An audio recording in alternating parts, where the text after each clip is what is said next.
Oke, bagaimana kita mau buat efek yang dipanggil apa? Hmm, Fish eye. Setelah sekali kita dengan menggunakan Photoshop, setelah sekali kita akan buka apa, gambar yang kita nak buat efek tersebut. Pastikan gambar tersebut mempunyai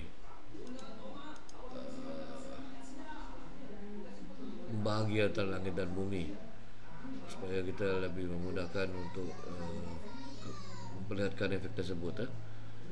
Okey, kita buka kita punya gambar dan pastikan sebelum kita buat apa-apa kita akan double klik di sini. Okey, kemudian Ctrl T dan klik kanan, pilih kepada wrap yang ini dan bila kita klik wrap dia akan memperlihatkan seperti garisan yang terdapat dalam kamera kita ya. Dan bila kita tarik ni ke bawah dan sebelah kiri pun ke bawah,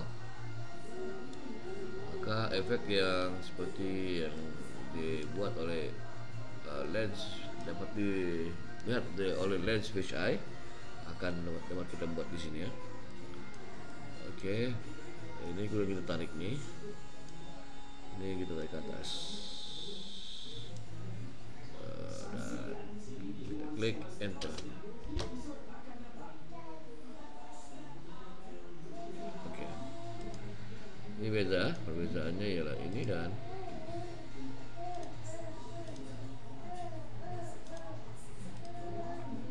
okey, betul dah save.